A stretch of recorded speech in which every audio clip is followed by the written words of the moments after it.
Hello बच्चों, good morning. Good morning to all of you जो भी वीडियो देख रहे हैं। अभी बज रहे हैं सुबह के 5 और हम आपके लिए ले गए हैं अगला लेक्चर इलेक्ट्रोस्टैटिक्स का सेकंड पार्ट। ओके, तो फर्स्ट लेक्चर में हमने क्या क्या पढ़ा दिया था आपको। तो फर्स्ट लेक्चर हमने चार्जेस पढ़ाए और चार्जेस के पूरे प्रॉपर्टीज पढ़ाए थे। ओके, वो शॉर्ट लेक्चर था। अभी ये वाला लेक्चर थोड़ा बड़े बड़े अभी लेक्चर्स हम लोग करेंगे, ठीक है। क्यों? क्योंकि नहीं तो ढेर सारे लेक्चर हो जाएंगे एक चैप्टर को खत्म करते करते। Electrostatic is a very big unit. Okay, चलिए तो चालू करते हैं बिना लेट किए हुए। चालू करने से पहले आपको पता है हम क्या बोलने वाले हैं? Yes sir. क्या? मैं हूं विकास सर और ये है हम सबका चैनल विद्यास्थली वाले सर। ओके, तो पढ़ाई करना है तो विद्यास्थली वाले सर। ओके, चलिए तो चालू करते हैं। आज हम लोग पढ़ने वाले हैं कूलम्स लॉ। बहुत इंपॉर्टेंट लॉ है, इस पूरे इलेक्ट्रोस्टैटिक का हार्ट है। तो कूलम नाम आप सुन चुके होंगे, चार्ज का ऐसा यूनिट। यस, ये एक साइंटिस्ट थे जिनके नाम पे चार्ज का यूनिट बनाया गया था। कूलम्स लॉ बेसिकली बनाया गया था दो चार्ज के बीच का फोर्स निकालने के लिए। जैसे मान लो ये दो पॉइंट चार्ज है, ये दो पॉइंट चार्ज है Q1 और Q2। चार्ज का सिंबल Q से लिखते हैं तो हमने भी लिखा है। ये दोनों क्या है? Point charges. तो Q1 और Q2 क्या है? Point charges. पॉइंट चार्जेस क्या होता है? पॉइंट चार्ज क्या होता है तो आप नोट कर लेना, हम तो मिटा देंगे। पॉइंट चार्जेस क्या होता है? तो वैसा चार्जेस जिसका डायमेंशन नेग्लिजिबल हो कंपेयर टू उसके बीच का डिस्टेंस। मतलब इसका साइज इसके दूरी से तुलना में बहुत छोटा हो। समझ में आ रहा? इसका रेडियस कितना मानेंगे हम लोग? बताओ, 0। जैसे कोई गोल चीज है, चार्ज तो यहाँ गोल बनाया हमने, गोल का रेडियस होता है, बट ये जो पॉइंट चार्ज होता है उसका रेडियस कितना मान लेंगे? 0। ओके, ध्यान रखना इस चार्ज का रेडियस, मतलब इनके बीच का दूरी ज्यादा होना चाहिए कंपेयर टू इसके साइज से। समझ गया?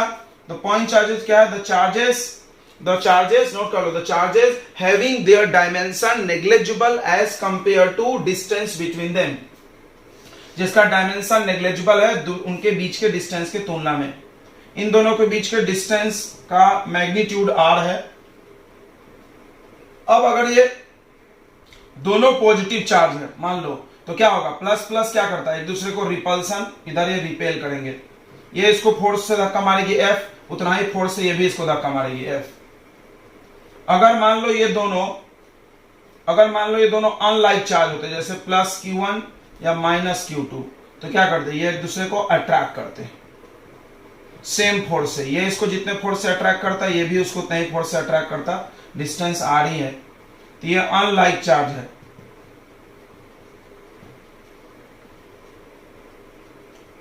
और ये है लाइक चार्जेस। दिख रहा होगा आपको? लाइक हो या अनलाइक, अट्रैक्ट करेगा, रिपेल करेगा, बट इनमें फोर्स लगेगा। और इस फोर्स का नाम क्या है? इलेक्ट्रोस्टैटिक फोर्स या कूलम्बिक फोर्स। तो अब ये कितना होगा? हमने ये तो बचपन से सुना है कि प्लस प्लस रिपेल करता, प्लस माइनस अट्रैक्ट करता, बट कितना होता है ये नहीं पता हमको। उसी का फार्मूला इन्होंने बताया था। क्या बताया था इन्होंने? ध्यान सुनेंगे। According to this law the coulombic force, या इसका एक और नाम है इलेक्ट्रोस्टैटिक फोर्स।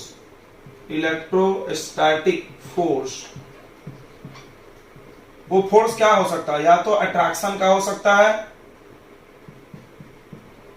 या क्या हो सकता है? रिपल्सन का। वो डिपेंड करता है कि चार्ज का मैग्नीट्यूड कौन सा है, प्लस है कि माइनस है। बस चार्ज का वैल्यू, साइन, सॉरी, ठीक है। According to this law the coulombic force और electrostatic force between two point charges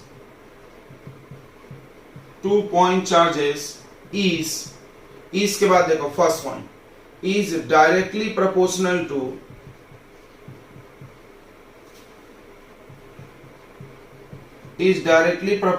to the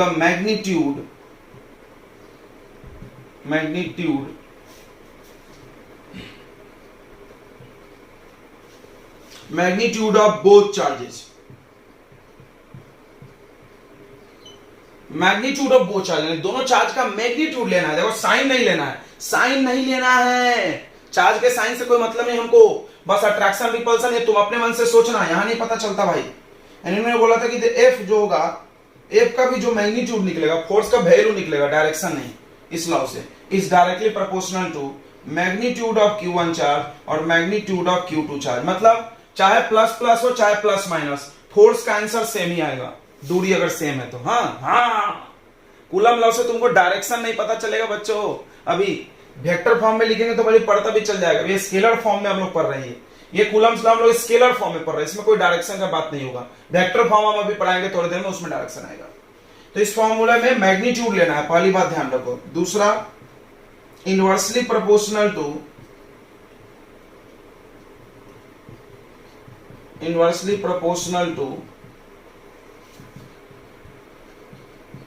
proportional to the square of distance between them।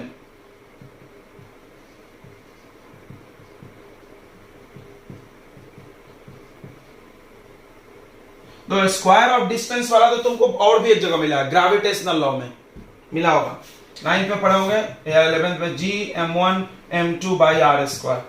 यहां पर भी आर स्क्वायर है ए फॉर्मेट में, यस। तो वो सारे फार्मूले जिसमें अपॉन में आर स्क्वायर है उनको बोलते हैं इनवर्स स्क्वायर लॉ। क्या बोलते हैं? Inverse square law. तो कूलम्स लॉ को भी तुम बोल सकते हो Coulomb's inverse square law, Coulomb's inverse square law. समझा? जिसमें अपॉन में आर स्क्वायर है, आर स्क्वायर क्या पढ़ेंगे? स्क्वायर और इनवर्स, उसीलिए। यानी यहां पे देखो, यहां पे अगला क्या बता रहा है? Magnitude of force proportional to 1/r का स्क्वायर, r यानी डिस्टेंस, वो भी मैग्नीट्यूड है। ठीक है, अब इन दोनों को कंबाइन कर दो और एक अच्छा सा फार्मूला बना लो, कांस्टेंट लगा लो। नोट कर रहे हैं आप? नोट करते जाइए पेन पेपर लेके फटाफट। तो चलो इन दोनों को मिला दिया गया, तो ये बन गया F proportional to Q1 Q2 का मैग्नीट्यूड अपॉन में आर स्क्वायर। ओके, और यहां पे लगाया गया होगा कांस्टेंट, ऑब्वियसली सी बात है। अब हम ये मैग्नीट्यूड लिखना बंद करने वाले हैं बच्चों, आपके दिमाग में फीड कर लो। यहाँ पे बस क्या लेना है? मैग्नीट्यूड। साइन से कोई मतलब नहीं है, +5 है तो भी प्लस लो, -5 है तो भी प्लस में ही लो। ठीक है, समझ में आ गया? तो ये कूलम्स लॉ से फॉर्मूला आ गया F = K Q1 Q2 by r square. अब इसके बाद हम लोग पढ़ेंगे कुछ स्पेशल केस। ये तो फॉर्मूला आ गया, बढ़िया बात है, बढ़िया बात है। अब K के वैल्यू के हम लोग पढ़ेंगे स्पेशल केस। देखो, स्पेशल केस फर्स्ट। पहले स्पेशल केस में हम आपको बता रहे हैं कि K का वैल्यू कितना होगा। तो पहला बात करेंगे हम लोग इन SI सिस्टम। इन SI सिस्टम, हर चीज का यूनिट SI में होगा। इन SI सिस्टम में भी हम दो नाम बनाते हैं कि व्हेन, पहला SI सिस्टम में देखते हैं। ठीक है, SI सिस्टम में पहला, when medium between two charges, when medium between two charges is air या वैक्यूम। ठीक है, जब दो चार्ज के बीच का मीडियम या तो हवा हो या क्या होना चाहिए? वैक्यूम होना चाहिए। तब क्या होगा? तब बोला गया कि K का वैल्यू होगा, ध्यान सुनना, K का वैल्यू होगा 1/4πε0। ठीक है, 1/4πε0, और इस पूरे का वैल्यू आएगा 9 × 10⁹। यूनिट क्या आएगा? ध्यान से देखो, K का यूनिट यहां से निकालते हैं। K का यूनिट चाहिए तो फोर्स का यूनिट रखो। फोर्स का यूनिट क्या होगा? न्यूटन। ये इधर मल्टीप्लाई में चला जाएगा तो मीटर स्क्वायर। ध्यान से देखना, न्यूटन, ये दोनों इधर मल्टीप्लाई में चला गया, मीटर स्क्वायर, ये दोनों चार्ज डिवाइड में चला गया, कूलम का पावर -2। ये K का वैल्यू SI सिस्टम में है, और जब हवा में है, जहां पे वेयर, ध्यान सुनेंगे, वेयर ε0 को बोलते हैं, इसको क्या पढ़ते हैं? एप्सिलॉन। ठीक है, ε0, इसका मतलब होता है एब्सोल्यूट परमिटिविटी, या इसको ऐसे बोल सकते हैं परमिटिविटी ऑफ फ्री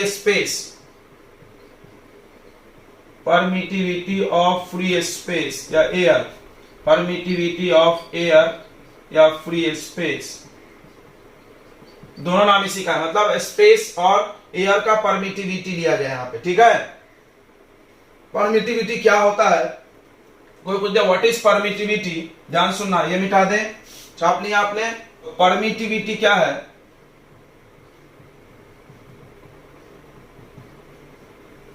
तो परमिटिविटी इट इज, देखो it depends on nature of medium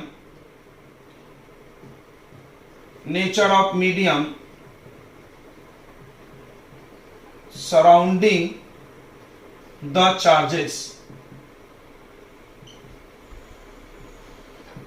ठीक है, मतलब किसी भी चार्ज के चारों तरफ क्या मीडियम है, चार्ज को तुम हवा में रखे, पानी में रखे, ग्लास में रखे, कहां रखे, उस पर डिपेंड करता है परमिटिविटी। ठीक है, परमिटिविटी एक मीडियम का प्रॉपर्टी है। ठीक है, ऐसा लिख लो, it is property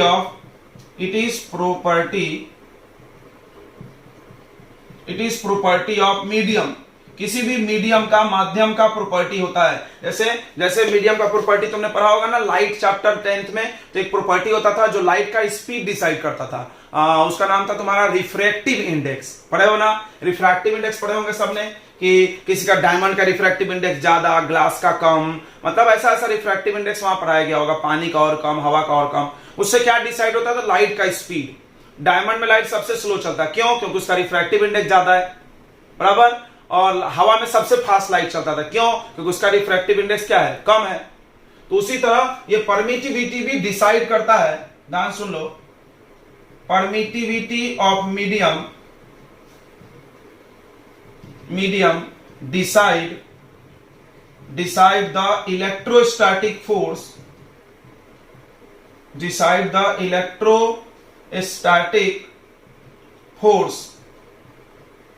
between charges. Oh मतलब किस चार्ज में कितना फोर्स लगेगा वो ये भी डिसाइड करता है। देखना, अब एक चीज बहुत अच्छा हो गया। क्या अच्छा हो गया? बच्चों से पूछा जाए कि दो चार्ज के बीच का फोर्स किसकी चीज पे डिपेंड करता है, तो कोई बोलेगा चार्ज पे, Q1 Q2, और दूरी। तीसरा चीज भी आ गया, क्या आ गया तीसरा? मीडियम पे भी। मतलब वही चार्ज और वही दूरी को उठा के हवा में रखो, वही चार्ज वही दूरी को उठा के पानी में रखो, वही चार्ज वही दूरी को उठा के गैस में रखो, मतलब अलग अलग जगह पर रखो, अलग अलग फोर्स आएगा। क्यों? क्योंकि इस K के वैल्यू में एक ऐसा टर्म डाला हुआ है, एक ऐसा चीज डाला हुआ है जो मीडियम बाई मीडियम चेंज होने वाला है, मीडियम बाई मीडियम। समझ में आ रहा है? तो हवा के केस में सबसे ज्यादा होगा, और बाकी में फोर्स घट जाता है। ठीक है, तो ध्यान से रखना याद इस चीज को। परमिटिविटी क्या हो गया भाई? और परमिटिविटी में एब्सोल्यूट नॉट, किसका परमिटिविटी? एयर का। किसी दूसरे का होगा तो अलग लेंगे। एप्सिलॉन नॉट का वैल्यू कितना है भाई?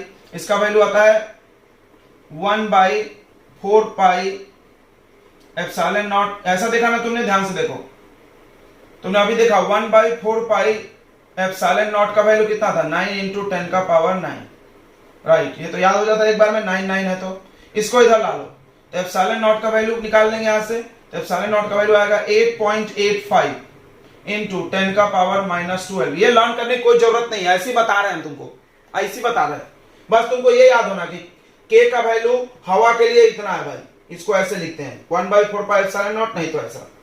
यूनिट देखो, जो यूनिट K का आया ना उसका पलटी मार दो तो एप्सिलॉन नॉट का आएगा। देखो 1 है ना, ये इसको पलट दो, समझा? ये 1 है 1/4 पाई एप्सिलॉन नॉट। इसमें 4 पाई तो नंबर है, इसका कोई यूनिट नहीं होगा, इसका यूनिट चाहिए तुमको। तो क्या करेंगे? रेसिप्रोकल दोनों तरफ। तो क्या आएगा बताओ? न्यूटन का पावर -1, मीटर का पावर -2, कूलम का पावर +2, खत्म। तो परमिटिविटी के बारे में हमने थोड़ी सी कुछ चीजें बताई है। परमिटिविटी का सिंबल ऐसा बनाया जाता है। ये क्या है? ये दो मीडियम के बीच में डिपेंड करता है, ये प्रॉपर्टी है मीडियम का, ये फोर्स डिसाइड करता है। ठीक है, अगर हवा का होगा तो इसमें नॉट लगा देंगे, बाकी लोग में नॉट नहीं लगेगा दूसरे मीडियम के लिए। तो तुमने एक चीज सीख लिया, 10, यहां पे ध्यान सुनेगा, 10 फोर्स इन एयर या वैक्यूम या एयर में हम ये फॉर्मूला नहीं लिखेंगे। देखो ये तो K में है ना, K का हमको क्या पता K कौन सा है? तो याद रखो, जब तुम वैक्यूम और एयर में लोगे तो क्या फॉर्मूला लिखोगे? F का ये फॉर्मूला लिखना 1/4 pi epsilon nought Q1 Q2/r²। ये नॉट लगा लो हवा के लिए, ठीक है, एयर में, इन एयर। ठीक है, या इसको ऐसा भी लिख सकते हैं, एक और तरीका है, देखो तो एक और तरीका है, इसका वैल्यू डाल लो, न्यूमेरिकल बनाने का काम आता है। 9 × 10⁹ Q1 Q2/r²। तुम इसको यूज करना न्यूमेरिकल के लिए। फोर्स काय में आता है? न्यूटन में आंसर आएगा। इसको न्यूमेरिकल के लिए, इसको डेरिवेशन के लिए। ठीक है, डेरिवेशन में ये मत लिख देना, तो तुमने क्या सीखा कि कूलम्स लॉ का ये फॉर्मेट यूज होगा किसके लिए, हवा के लिए। ये मत लर्न करो, वो लर्न करो। चलो अब स्पेशल केस इन एसआई में पहला पढ़ा हमने, क्या एसआई सिस्टम की बात कर रहे, देखो सब एसआई में है। तो एसआई में के का वैल्यू इतना आता है जब दोनों चार्ज को हवा में रखें। अब इसी में एक दूसरा केस बनेगा एसआई में ही, बी, कि व्हेन टू चार्जेस या when medium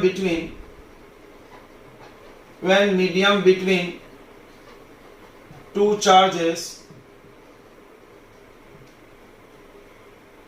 is not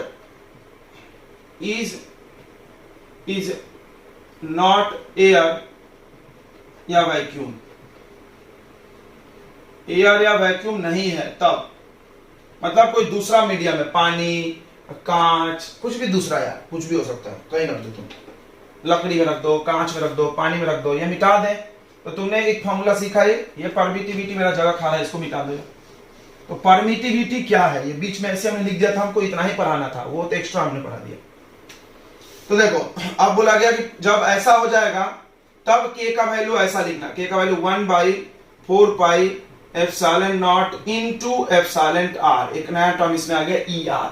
E R मतलब इंजीनियर, नहीं, ई आर यानी रिलेटिव परमिटिविटी। तो इसका वैल्यू कैसे आएगा, देखो इतने का वैल्यू तो हम लोग जानते हैं, क्या जानते हैं, 9 into 10⁻9 divided by E R. ठीक है, ये वैल्यू आ गया। ई आर हमको नहीं पता क्योंकि मीडियम बाई मीडियम बदलेगा, इसको बोलते हैं ई आर को relative permittivity of any medium. अब यहां आपको रिलेटिव परमिटिविटी अलग से ही पढ़ा के देंगे, बस इतना समझ जाओ कि ये ऐसा दिखेगा। जब हम किसी दूसरे मीडियम में फोर्स निकालेंगे तो ऐसा दिखेगा, और दूसरे मीडियम का फोर्स हवा से कम हो जाएगा। क्यों कम हो जाएगा, थोड़ा फील करो। तो हवा में के का वैल्यू कितना था, इतना। अब हम कोई नंबर को किसी वैल्यू से डिवाइड करें, बताओ वो बढ़ेगा कि घटेगा। सोचो, पहले फोर्स आ रहा था इतना, ये है इतना न्यूटन, अब हम बोले इसी को ई आर से डिवाइड कर दो। बताओ किसी चीज को हम किसी संख्या से डिवाइड करें तो वो कम होगा कि ज्यादा होगा। हमको लगता है बच्चा भी बता देगा, छोटा सा थोड़ा देख रहे थे आ रहा है कि नहीं आ रहा है ना, ये तो ये बच्चा भी बता देगा हाँ सर ये तो कम हो जाएगा। यानी ये चीज फील करो कि सबसे ज्यादा फोर्स दो चार्जेस में कहां लगता है, हवा में। अगर उसी दो चार्ज को उठा के हम पानी में रख दे, कुछ दूसरा में रख दे यार, हवा छोड़ के, फोर्स पक्का कम हो जाएगा, सबसे ज्यादा हवा में। यानी अगर तुम चाहते हो दो चार्ज में मैक्सिमम फोर्स लगे तो एयर में रखना। तो अब ये फॉर्मूला थोड़ा सा चेंज हो जाएगा, एफ, तो देख लो देन तब फॉर्मूला हो जाएगा एफ एम मतलब रेडियो वाला नहीं, force in any medium equal to 1/4 pi epsilon nought into epsilon r Q1 Q2 by r square. ध्यान से देखेंगे, ठीक है। या इसको तुम ऐसा लिख लो कि जो हवा का फोर्स था, यह हवा का फोर्स दिख रहा है, देखो ये पूरा उठा के मिला लो, डिग डिग डिग डिग डिग डिग, उसको डिवाइड कर देना है किससे, ई आर से। Yes yes yes yes yes yes, मतलब हवा वाला जो फोर्स लग रहा था, दो चार्ज हवा में लग रहा 10 न्यूटन, पानी में ले गए तो 10 डिवाइडेड बाई पानी का जो भी ई आर है, पानी का ई आर होता है 80 से भाग दे तो, अरे बाप रे बहुत कम हो गया। तो हवा में लग रहा है 10 न्यूटन, पानी में लेगा 80, पानी का ई आर 80 होता है, 80 से कट गया, ये बाप रे सत्यानाश हो गया, पॉइंट में आ गया फोर्स। इसलिए बोल रहे थे सबसे ज्यादा फोर्स काय में लगता है, हवा में।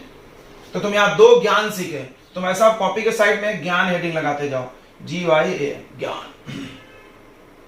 तो पहला ज्ञान क्या सीखे कि फोर्स, इलेक्ट्रोस्टैटिक फोर्स, ठीक है, कौन सा फोर्स नहीं, force between two charges is maximum in air. दूसरा ज्ञान क्या सीखे, force between two charges in other medium is ER times less than air। समझा, मतलब हवा में जो फोर्स था उसको ER से डिवाइड कर दो, उतना ही फोर्स दूसरे मीडियम में होगा। ओके, तो चलो दो चीजें तुमको समझ में आ गई। अब यहां से और आगे बढ़ते हैं स्पेशल केस में दूसरा। स्पेशल केस में दूसरा, तो फोर्स के हमने तुमको दो फार्मूले पढ़ा दिए, एक दूसरे मीडियम के लिए वाला यूज करना, हवा के लिए वो वाला यूज करना। नोट तो आप कर ही रहे होंगे। चलिए तो फिर आगे बढ़ते हैं हम लोग। अब स्पेशल केस 2 में आएगा इन सीजीएस सिस्टम।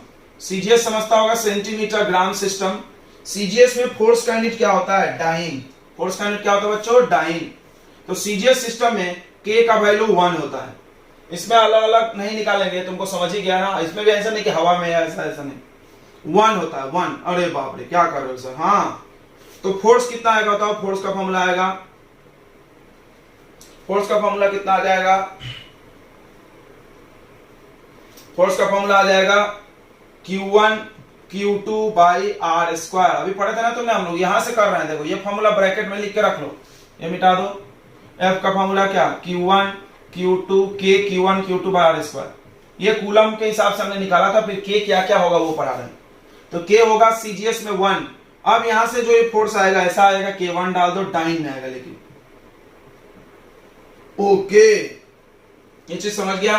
अब इसमें भी तुम लिख सकते हो यार, हवा में ये है, अगर कोई दूसरे मीडियम में जाएगा तो ER से डिवाइड होगा, ऐसा ऐसा बकवास कर सकते हैं।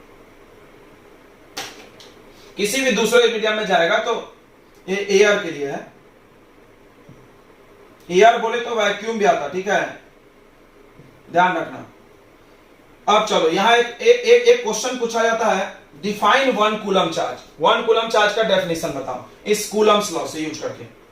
एक क्वेश्चन आता है, क्वेश्चन क्या आता है? डिफाइन, कभी कभी आता है define 1 coulomb charge using Coulomb's law. तो ध्यान से कैसे करेंगे। तो F का फॉर्मूला होता है 1 बाई एयर में 1 by 4 pi epsilon nought Q1 Q2 by r square. हम लोग जनरली चार्ज को एयर में ही मान के निकालते हैं हर जगह, दूसरे मीडियम में निकालना रहेगा तो ER से डिवाइड मारेंगे। याद देखो, समझ गया होगा। अब इसका वैल्यू कितना है बताओ बच्चों? इसको लिख दो 9 इंटू 10 का power 9 Q1 Q2 by r square. अब तुमको 1 कूलम चाहिए, चार्ज 1 कूलम चाहिए, तो क्या क्या करना हम बता रहे। देखो मान लो कि फोर्स है 9 इंटू 10 का पावर 9 न्यूटन। फोर्स को कितना मान लो? 9 इंटू 10 का पावर 9 न्यूटन। और उन दोनों के बीच, चार्जेस के बीच का दूरी कितना मान लो? 1 मीटर। तो 1 मीटर समझ में आया? ये कट जाएगा, ये कट जाएगा तो तुमको Q को इक्वल मान लेना, दोनों चार्ज को इक्वल लेना। तो तुम्हारा ये देखो ये आ जाएगा, समझ रहा है सबको? ये वैल्यू यहां रखो ना यार, ये आएगा 9 इंटू 10 का पावर 9 इक्वल टू 9 इंटू 10 का power 9 Q1 Q2 by r square के जगह भी 1, ये इससे कट गया, यहाँ 1 आ गया। Q स्क्वायर इक्वल टू 1, तो Q का वैल्यू 1। यानी 2 चार्ज ले लो, ध्यान सुनेंगे, समझ गया होगा। 2 इक्वल चार्जेस, 2 इक्वल चार्ज ले लो, उनके बीच का फोर्स कितना सेट कर दो, इतना, और उनको 1 मीटर दूर रख दो। अगर उन दोनों को 1 मीटर दूर रख के इतना फोर्स लग रहा है, तब चार्ज का वैल्यू कितना होगा? 1 कूलम। तो क्या डेफिनेशन होगा 1 कूलम का? कि when 2 similar charges are placed in air, हवा में रखना है, दिख रहा है ना, हवा का यूनिट है। placed in air at 1 metre apart, 1 metre अलग, such that सिमिलर लिए हैं तो कैसा होगा? रिपल्सन के अट्रैक्शन, सेम चार्ज में repulsion. such that the force of repulsion between them is 9 into 10 का power 9 Newton, then the charge is said to be, तब चार्ज को बोला जाएगा कितना? 1 कूलम। ओ फील हो गया होगा ना? नहीं हो गया? देख लो, ये समझ में आया ना? ये पढ़े तुमने। हम लोग क्या करना है, इसको 1 लाना है भाई। Q का आंसर 1 कैसे आएगा बताओ? पहली चीज तो दोनों को सेम मानना पड़ेगा, तभी Q स्क्वायर होगा, तो 2 सिमिलर चार्ज सेम। अब फोर्स कितना मानना पड़ेगा? 9 इंटू 10 का पावर 9, तभी ये कटेगा, R भी 1। तो वही सब सेंटेंस बना के रखा गया। फोर्स इतना, R का वैल्यू इतना, और Q1 और Q2 को क्या मान लो, सिमिलर यानी इक्वल। तीन चीजें मान लो तो चार्ज 1 कूलम का डेफिनेशन बनता है। क्या? जब दो सिमिलर चार्ज को 1 मीटर दूरी पर हवा में रखो और उनके बीच इतना रिपल्सन लगना चाहिए, रिपल्सन क्यों, सिमिलर है, रिपल्सन लगना चाहिए, तब उनका चार्ज कितना हो जाएगा बच्चों, 1 कूलम। ओके सर, चलो तो नोट कर लो, तो हम यही डाल लें मार्कर में। तो आगे देखो बच्चों, कूलम्स लॉ आपने सीख लिया, कूलम्स लॉ से फोर्स का निकालने का फॉर्मूला मिला। अब आते हैं लिमिटेशंस ऑफ कूलम्स लॉ पे। लिमिटेशंस ऑफ कूलम्स लॉ, तुमको क्या लग रहा है, कूलम्स लॉ से सारा प्रॉब्लम, सारे कोई भी दो पॉइंट चार्ज के बीच का फोर्स निकलेगा क्या? तो जवाब है नहीं सर, नहीं निकलेगा। क्यों नहीं निकलेगा बच्चों बताओ? क्योंकि कुछ इसमें लिमिटेशन है। देखो पहला, it is applicable only for point charges. बार बार इन्होंने पॉइंट चार्ज का जिक्र किया था, मतलब अगर बड़े बड़े चार्ज हो गए तो कूलम्स लॉ नहीं लगेगा। Not applicable for extended charges,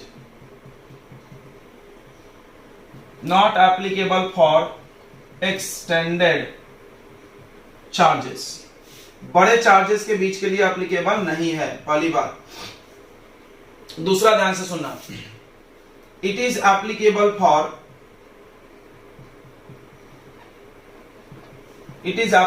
for large and very large distances.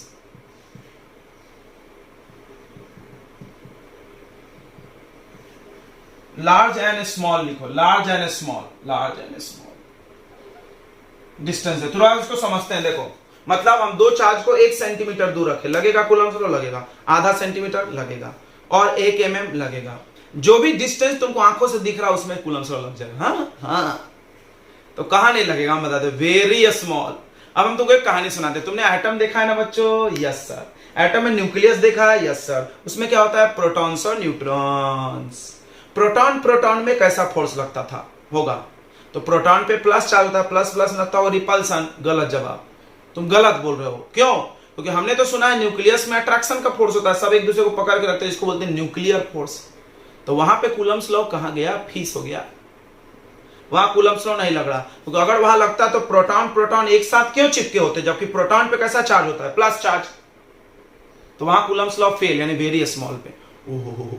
और बहुत लार्ज डिस्टेंस, मतलब मान लो एक अर्थ और एक सन, उस पर चार्ज दे दें, तुमको लग रहा है ये दोनों का टक्कर करेगा, वेरी लार्ज यानी मिलियन ट्रिलियन लाइट ईयर में जिसके बीच का डिस्टेंस है, वहां नहीं लगेगा कूलम्स लॉ। समझ में आ रहा है ना? जो डिस्टेंस तुमको दिख रहा है वहां तक लगेगा। क्यों भाई? वहां तक कौन लगता है, सबसे ज्यादा दूरी तक कौन लगता है पता है क्या? Gravitational force. बाप रे, कितना दूर स्टार्स उसमें लगते हैं, तो उतने दूर तक तो ये नहीं लगेगा, और बहुत छोटे में भी नहीं लगेगा। तो देखो, it is applicable for large and small distances but not applicable for very small distances। अब वो बता रहे हैं कितने की बात कर रहे हैं हम, less than 10⁻⁻15 metre. Fermi, 1 fermi, 10⁻⁻15 को बोलते हैं फर्मी। 1 फर्मी मीटर से कम पे नहीं लगेगा, बट नॉट एप्लीकेबल फॉर। इस डिस्टेंस पे आ जाता है अट्रैक्शन हर वस्तु के बीच, याद रखना, और उसको बोलते हैं न्यूक्लियर फोर्स। तो तुमको एक चीज सीख लिया, न्यूक्लियर फोर्स क्या होता है। तो ऐसा फोर्स जो इससे कम दूरी पे लगता हो। हाँ, वो ज्यादा दूरी पे नहीं लगता, फर्मी, 1 फर्मी से कम पे। तीसरा लिमिटेशन क्या है बताओ? पहला पॉइंट चार्ज पे लगता है, एक्सटेंडेड पे नहीं लगता। दूसरा मतलब जो दिख रहा है दूरी इस पे लगेगा, या थोड़ा मोड़ा बड़ा पे भी लग जाएगा, लेकिन बहुत छोटे पे नहीं लगेगा, सब एटॉमिक लेवल पे नहीं लगेगा। अगर लगता तो न्यूक्लियस में प्रोटॉन कैसे पकड़ के रखे एक दूसरे को, वो तो दोनों प्लस चार्ज है। और तीसरा लिमिटेशन क्या है भाई? तो तीसरा लिमिटेशन है कि ये रेस्ट वाले चार्ज पे ही लगता है। It is applicable for charges at rest,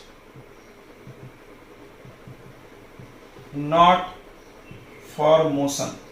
बराबर है। चैप्टर का नाम क्या है? इलेक्ट्रोस्टैटिक। मतलब स्टैटिक चार्ज पे ही लगेगा, चलते हुए चार्ज पे फोर्स निकालने काम नहीं आएगा। तो ये 3 इसमें प्रॉब्लम थी, बराबर है। तो हर एक ही चीज से सारा समस्या का समाधान भी नहीं हो सकता यार, कुछ तो प्रॉब्लम आना ही था, नहीं तो सारा प्रॉब्लम यही सॉल्व रहता। तो दूसरे साइंटिस्ट लोग भाग लगे आलू छिलते क्या है, वो लोग क्या करते, फिर दूसरे कोई लॉ की जरूरत ही नहीं पड़ती। तो भाई ये सब प्रॉब्लम है, तो यहाँ पे लगा मत देना, नहीं तो गलत हो जाएगा। अब हम लोग कर लेते हैं डाइलेक्ट्रिक कांस्टेंट, या जिसका एक और नाम है अभी अभी आपने सुना था रिलेटिव परमिटिविटी।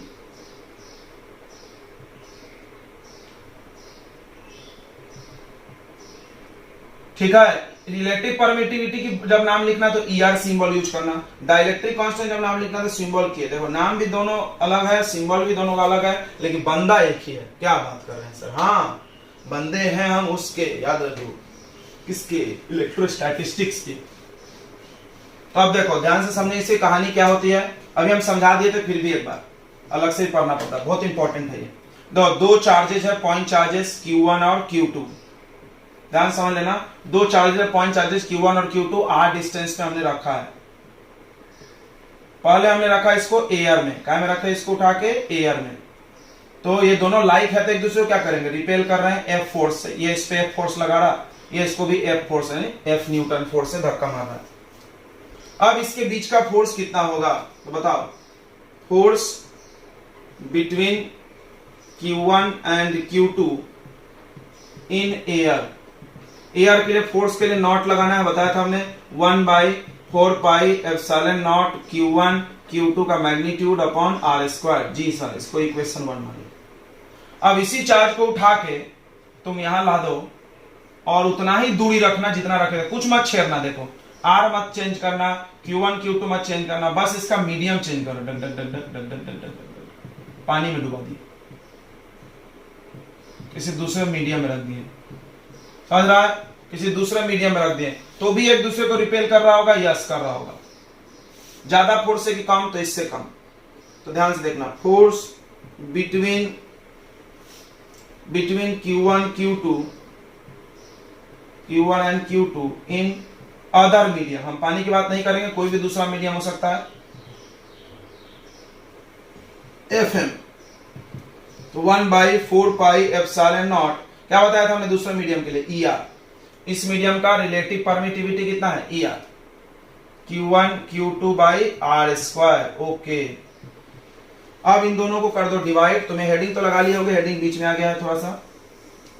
अब ऐसा डिवाइड करना कि हमको ER चाहिए न्यूमरेटर में, तो इसको ऊपर रखो, इसको नीचे। तो डिवाइडिंग 1 एंड 2, तो F0 अपॉन FM डिवाइड करो यार। 1/4πε0 Q1 Q2/r² divided by 1/4πε0 epsilon r Q1 Q2/r²। सब कट गया,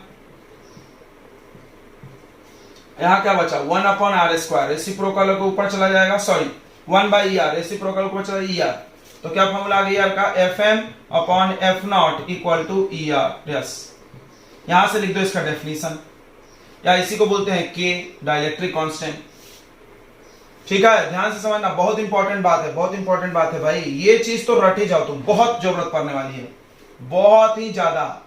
तो देखो क्या बोलेंगे, the ratio of electrostatic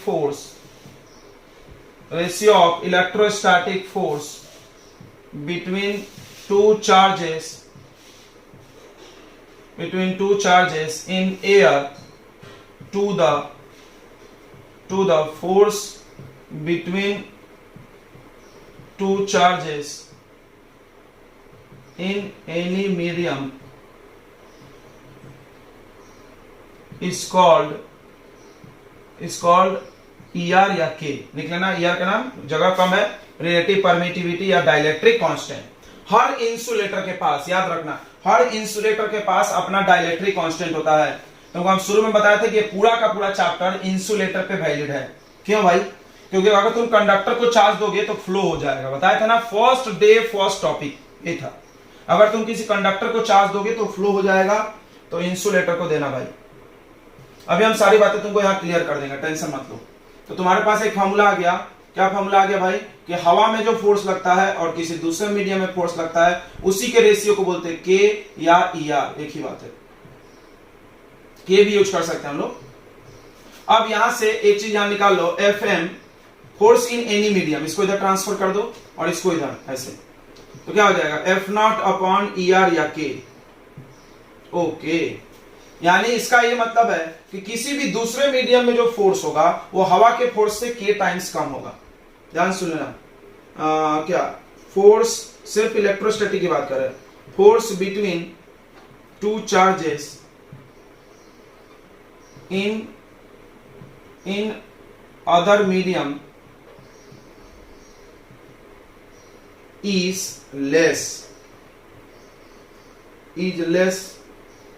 K times less, is K times less than, K गुना कम होगा किससे? than air। ये पहला बात यहां से सिखा के तुमको गया। उसके बाद याद रखना, every insulator have its own dielectric constant. Her insulator का अपना डाइलेक्ट्रिक कांस्टेंट होता है। कुछ एग्जांपल देख लो, ER ऑफ वाटर, पानी का डाइलेक्ट्रिक कांस्टेंट कितना होता है बच्चा? 80। ये याद करने लायक है, मैक्सिमम है, सबसे ज्यादा। ER ऑफ एयर, हवा का 1 होता है, इसीलिए हवा के फार्मूले में ER नहीं दिखता क्योंकि वो वैल्यू 1 है। एक और बता दे रहे, ER ऑफ मेटल कितना हो जाएगा? इंफिनिटी। आपने तो बोला था कंडक्टर का नहीं होता है भाई, तो इंफिनिटी तो नॉट डिफाइंड जैसा ही है। अब इसको थोड़ा सा हम फील कराते हैं। देखो यहां पे उठा के ER और K ही है ना, इसको ऐसा भी लिख सकते हैं F0/ER। अब देखो, यानी फोर्स, अगर मेटल पे फोर्स चाहिए तो हवा के फोर्स को इंफिनिटी से डिवाइड करो। किसी भी चीज को 1/इंफिनिटी कितना? 0। अरे यार क्या सीखा तुमने? हमने सीखा कि देखो यह है मेटल, यहां चार्ज, डिंग डिंग डिंग डिंग, इसको छोड़ दो, इनमें कोई फोर्स ही नहीं लग रहा, फ्री है बेचारे। हाँ ऐसा नाच रहे हैं। क्यों नाच रहे हैं? कोई फोर्स नहीं है, इधर उधर बउआ रहे हैं सब। तो वही बोल रहे थे कि मेटल पे चार्ज दोगे तो इधर उधर भाग जाएगा, स्थिर नहीं रहेगा। क्यों नहीं रहेगा बताओ? हर तरीके उसमें कोई फोर्स ही नहीं है जो उसको बांध के रखे एक जगह इधर उधर। तो ये चीज ध्यान रखना, मेटल का डाइलेक्ट्रिक कांस्टेंट सबसे ज्यादा है, इंफिनिटी। ओहो, इतनी बातें समझ गए बच्चों तो तुमको क्लियर हो गया होगा डाइलेक्ट्रिक कांस्टेंट क्या होता है। एक और डेफिनेशन होता है डाइलेक्ट्रिक कांस्टेंट का, ER का। देखो कोई क्या बोलता है, ध्यान समझना, एप्सिलॉन नॉट इनटू ER को तुम मान लो एप्सिलॉन मतलब किसी मीडियम का, तो ER का वैल्यू आ जाएगा एप्सिलॉन अपॉन एप्सिलॉन नॉट। मतलब ये क्या है? देखो ऊपर वाला है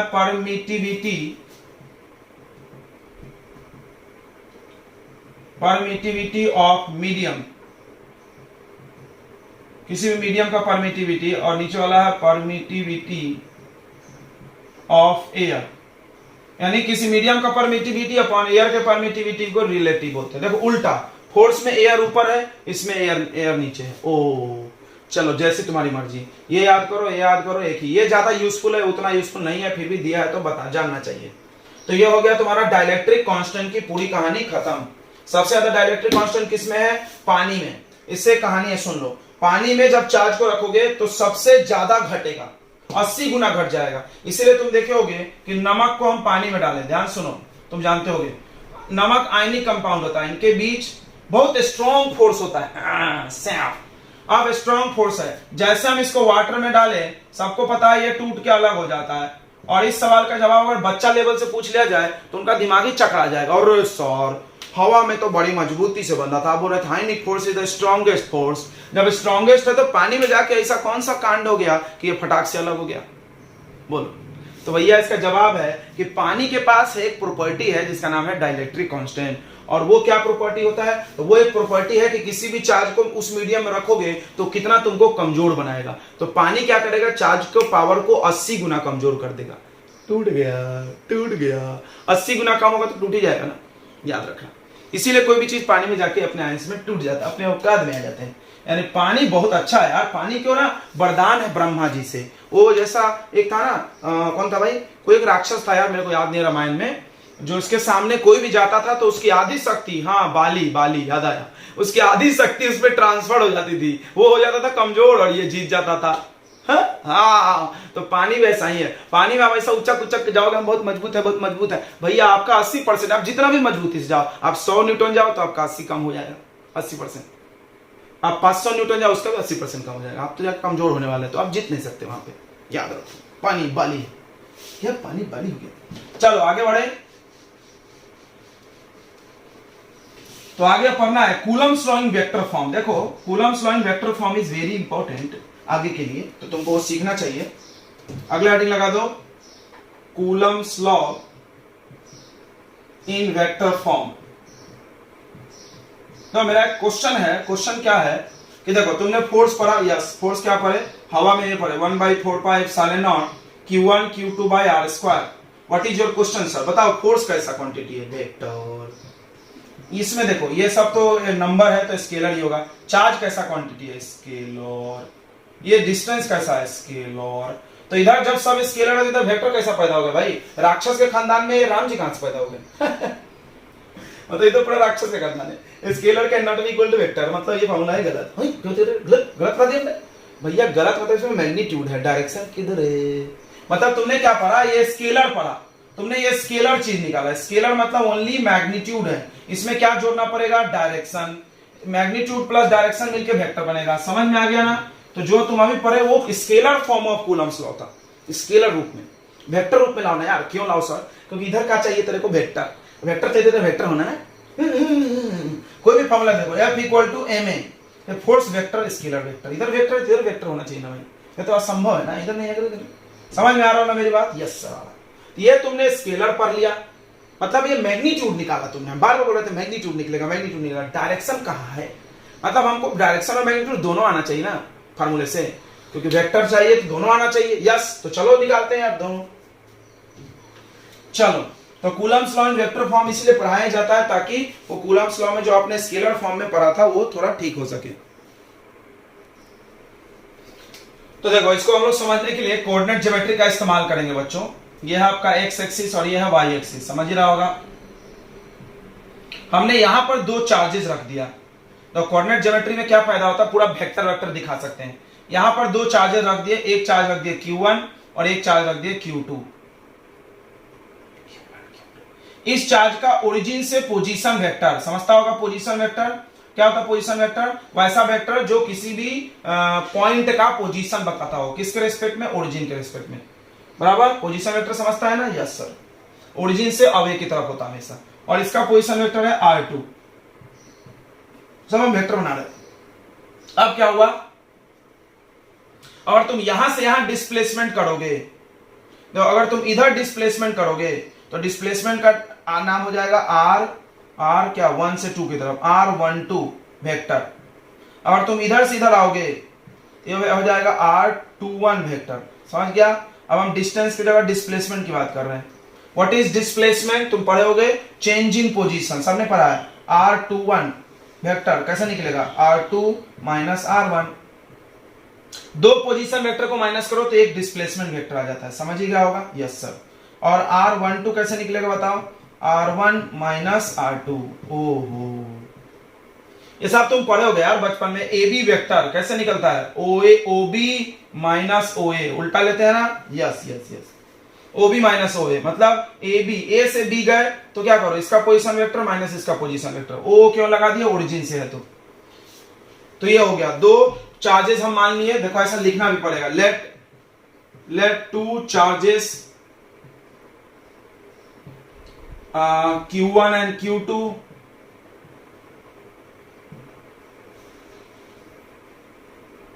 are placed at A and B points having position vector क्या है, R1 and R2। समझ में आया, ये पॉइंट का नाम A दे दो, ये पॉइंट का नाम R1 R2। तो डिस्प्लेसमेंट वेक्टर समझ ही रहा है तुमको, इधर से इधर गए तो R12 और इधर से इधर गए तो R21। R12 क्या हो गया, डिस्प्लेसमेंट वेक्टर फ्रॉम किधर से किधर, from Q1 to Q2। Okay, R21 क्या हो गया बताओ, displacement vector from Q2 to Q1। Yes आ रहा होगा तुमको, यस सर आ रहा है। चलो अब ध्यान से सुनना, अब हम लोग फोर्स का फॉर्मूला लिखेंगे। देन फोर्स बिटवीन, देन देखो देन अब हम लोग फोर्स भी ऐसे देखें, ध्यान समझना। Q1 ने Q2 पे फोर्स लगाया, रिपल्सन लगाया होगा, दोनों एक साइन का है तो इसका नाम दे देंगे F। फोर्स किस पे लगा, 2 पे और 1 के वजह से, F21 force on second due to first. फिर इसने भी इसको धक्का मारा होगा इधर की तरफ, F12 वेक्टर वेक्टर, सब में डायरेक्शन बनाना पड़ेगा।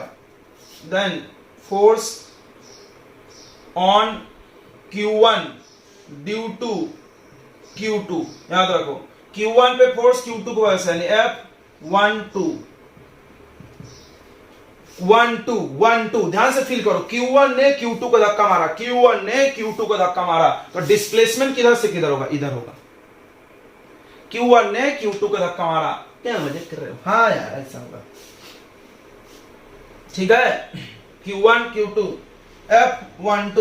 F12 हो जाएगा 1 बाई, हवा में है सब, 4 pi epsilon nought Q1 Q2 by R square. इसको मत छेड़ो, कोई बोलेगा सर यहाँ R12 का स्क्वायर लिखो, देखो कुछ उखाड़ नहीं सकते तुम, R12 का स्क्वायर लिख लो। अब क्या होगा, वेक्टर का स्क्वायर क्या होता है बताओ, पढ़े हो ना, पढ़े लिखे हम लोग जैसा बात मत करो। वेक्टर का स्क्वायर करो, क्या होता है, स्केलर। क्या उखाड़ लिया तुमने स्क्वायर लिख के, R12, यानी हम अगर यहाँ R स्क्वायर लिखे तो कुछ गलत होने वाला नहीं है, मतलब यहाँ और यहाँ के बीच का डिस्टेंस 10 है, तो हम इधर का 10 ले या इधर का 10 ले, +10 ले -10 ले, आंसर तो 100 ही आएगा स्क्वायर करके। यानी इसीलिए हम यहाँ पे नहीं भी लिखे तो चल जाएगा। और देखो अब अच्छी बात है, ये चीज तो हम लोग पहले ही पढ़े थे ना, स्केलर, यानी हमारे पास स्केलर है, मैग्नीट्यूड है, सिर्फ किसका इंतजार है, डायरेक्शन का। इसको मल्टीप्लाई कर दो, देखो किसी किसी बुक में अलग दिख रहा है, देखो फोर्स ऑन Q1 पे फोर्स किसके वजह से, Q2 की वजह से, ओ इधर आए ना, सॉरी गलत हो गया, फोर्स ऑन Q1 Q2 की वजह से, देखो Q2 की वजह से Q1 पे फोर्स, इधर चले तो डिस्प्लेसमेंट इधर वाला लेना, ठीक है। तो क्या ले लेना, R21 कैप, देखो R21 कैप समझता होगा, कैप लगा है तो क्या है, यूनिट वेक्टर। यूनिट वेक्टर का मैग्नीट्यूड कितना होता है, 1, मतलब मल्टीप्लाई में 1 अगर हम लिखे तो आंसर में कुछ चेंज आएगा क्या, नहीं, लेकिन इसके पास डायरेक्शन है ना, यस। नहीं आया समझ में, नहीं आया क्या, नहीं कुछ बात नहीं, बहुत आसान तरीका होता है। देखो ये तुम पहले पढ़ा ना, यस सर पढ़े, बस इसमें डायरेक्शन चाहिए, ओनली डायरेक्शन मल्टीप्लाई करना है, मैग्नीट्यूड तो था ना यार, तो डायरेक्शन के लिए हमको सिर्फ डायरेक्शन चाहिए था। वेक्टर पकड़ लो, यूनिट वेक्टर के पास क्या होता है, मैग्नीट्यूड 1, तो नहीं है मैग्नीट्यूड 1, मतलब नहीं छुआ, मल्टीप्लाई 1 तो कुछ चेंज नहीं होगा, विथ डायरेक्शन यानी डायरेक्शन आ गया। अब सवाल है सर उल्टा क्यों लिए, अरे यार याद रखो उल्टा, ये फॉर्मेलिटी है, पता है, इसका कोई जरूरत नहीं पड़ने वाली इसकी। अभी हम तुमको जब सवाल बनवाएंगे तो दिखा देंगे, डायरेक्ट बन जाता है, मतलब ऐसे ही, उतना ज्यादा ये बस ये फॉर्मेलिटी है, पढ़ लो। सिमिलरली इसी प्रकार किसी बुक में ये 2-1 के जगह 1-2 भी दे सकता है, कोई टेंशन उसमें नहीं है ज्यादा। सिमिलरली इसी प्रकार force on Q2 due to Q1, फिर से सब लोग नहीं समझते यहाँ पे, फोर्स ऑन Q2 जिस पे लग रहा है वो पहले, जिसके द्वारा लग रहा है वो बाद में, और वेक्टर। तो फोर्स ऑन Q2 पे लग रहा Q1 की वजह से, Q1 धक्का मारा, तो डिस्प्लेस इधर हुए ना, जब भी हम इसी को बता दिए थे पहले, समझ में आ रहा, 1 पे धक्का मारा, 2 ने, देखो डिस्प्लेस इधर फील हो रहा होगा, यस। तो कितना आएगा बताओ, 1/4 pi epsilon nought Q1 Q2 by R square. तो कोई बताता है यहाँ पर भी लिखो स्क्वायर, 1-2 का स्क्वायर, कोई फर्क नहीं पड़ेगा, बात समझ रहा ना, वेक्टर का स्क्वायर स्केलर हो जाएगा, +10 -10 अभी बताने यार, स्क्वायर करो 100 ही आएगा। बस यहाँ पे क्या मल्टीप्लाई कर दो, 2-1 है तो क्या कर दो, 1-2 कैप, हो गया ये वेक्टर फॉर्म में। अब देखना थोड़ा सा इसको हम लोग एक चीज आगे बढ़ाते हैं, देखो R12 और R21 में क्या रिश्ता है, तुमने पढ़ा होगा, ये दोनों वेक्टर एक दूसरे का उल्टा होगा, यस। उल्टे वेक्टर को हम कैसे लिख सकते हैं, माइनस से। अभी तुमने देखा था ये था R1 माइनस R2, ये था R2 माइनस R1। क्या करेंगे, दोनों इक्वल हो जाए, माइनस लगा दो, माइनस कॉमन ले लो, पलट जाएगा।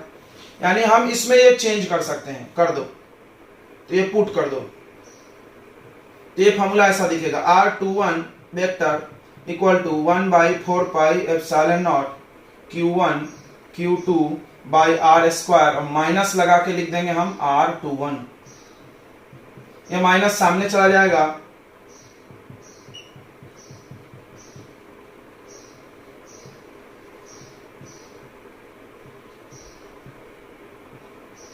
तुमको क्या दिख रहा है, ये किससे मैच कर रहा है, इससे, यानी इसके जगह ये वैल्यू रख लो, तो आ जाएगा F21 equal to minus of F12।